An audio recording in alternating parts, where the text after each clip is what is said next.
Hola amigos de W, hola amigos de los 40. Obviamente aquí en el Vive Latino 2019 no nos podía faltar platicar con The 1975. So we're here desde Camerinos. How are you feeling? Great, thank you. How are you? Hello as well. Hi.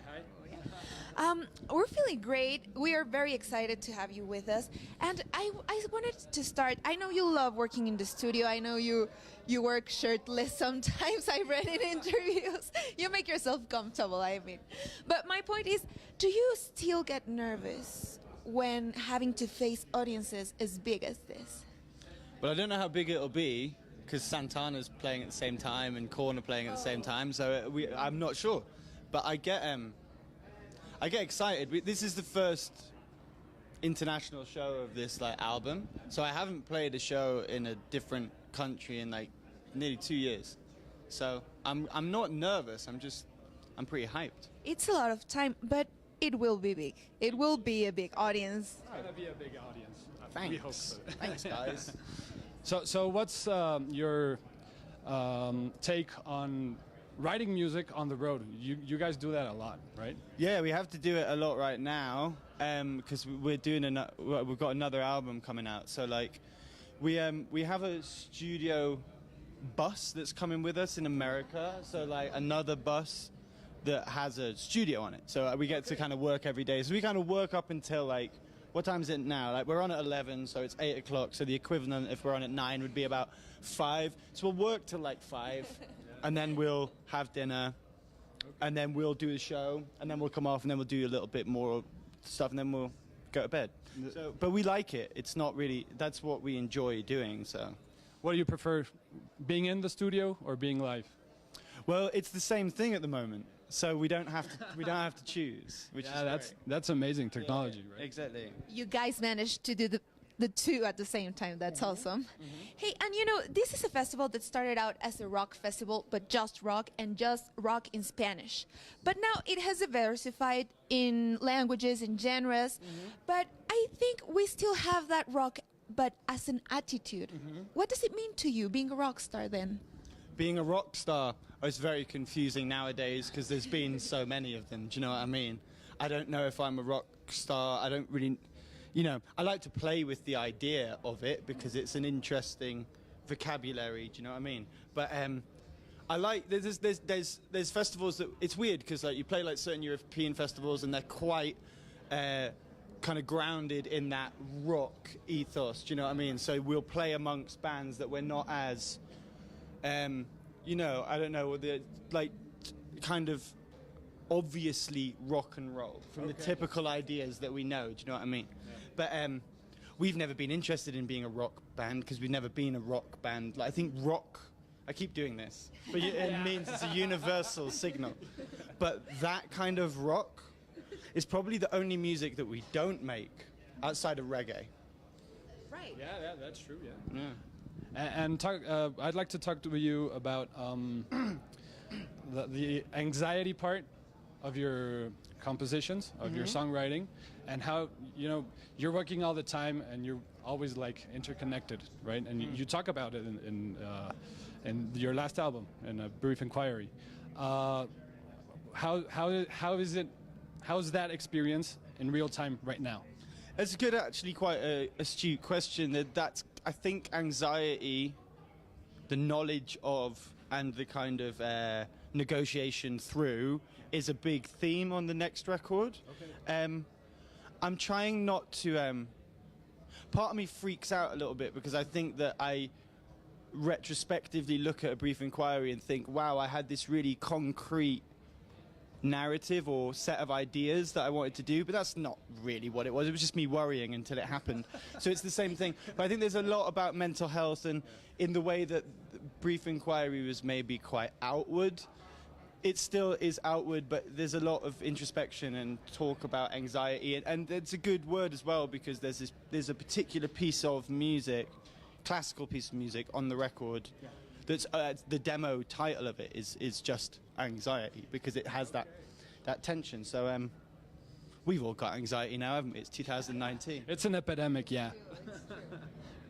Hey, and I think it's very interesting that you guys have gone very, very, very far with 3 albums. Oh, right. Yeah, thanks.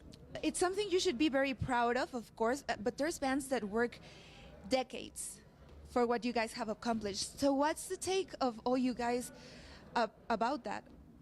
Well, we've been together for like 16 years, so it's taken us nearly 20 years. So it's like, it does take a long time. Well, I don't know if it takes a long time, but I think that like the things that people really invest in are like real things, like organic things.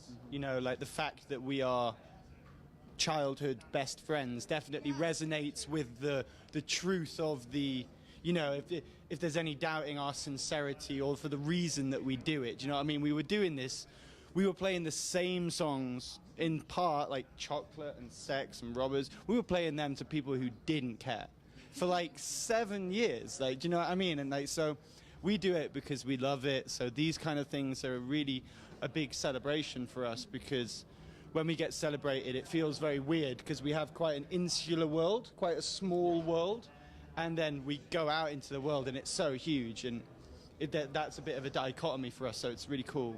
And was there You ever... wanted the microphone, man. Oh, no.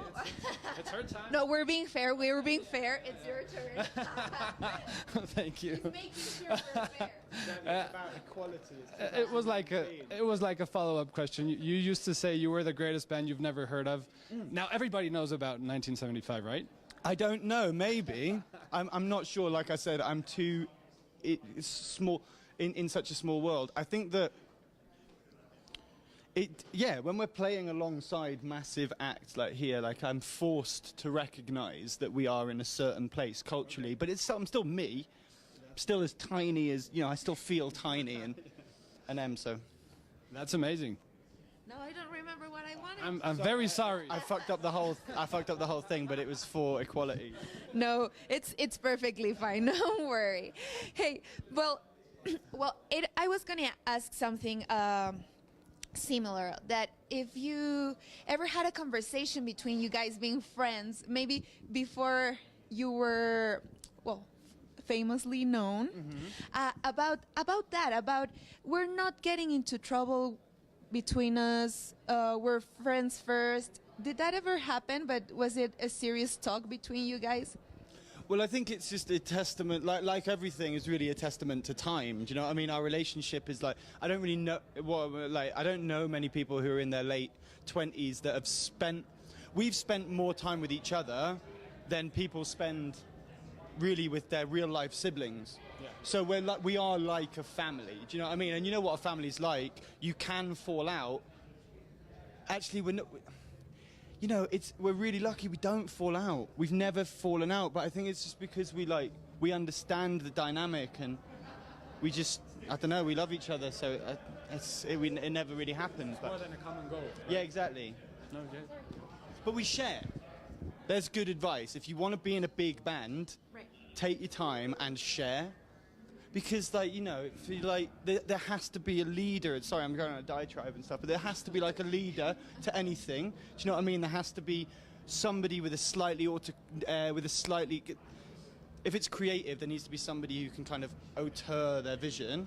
And we're supported in doing that. And you don't want to be turning up to rehearsal in a Ferrari when everybody else is getting the bus. Do you know what I mean? That's not the dynamic. Do you know what I mean? It's not cool. And I want everybody, you know, it's just like share the money. It's only money, you know what I mean? You can take all the money and it'll last half the time, or just like share the money. Share the money, bro. Or it won't matter if you're not sharing. Well, it doesn't matter either way. Like, how can you... It doesn't matter if I write all the songs. It's like we all make equal sacrifices to do this. Do you know what I mean? It's not like... And also, like, I think there's always... that people... Creative leaders seem to let their... Maybe it's their ego, but I think that, you know, it's very easy to be like, listen, guys, I do all the heavy lifting or whatever. Like, I'm the creative genius. Give me all the glory. But I think that's just an addiction to the dynamic that's created when you are like a lead singer, because it does, the focus can be quite on you, and you go, fucking hell, yeah, me. You know, it's very human to be like, me. And it's another thing that social media is pushing us to.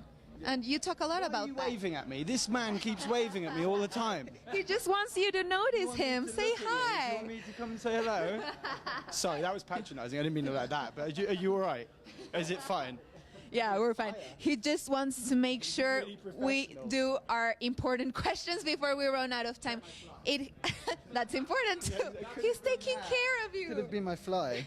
Sorry. Just kidding. Thank you so much for talking with us.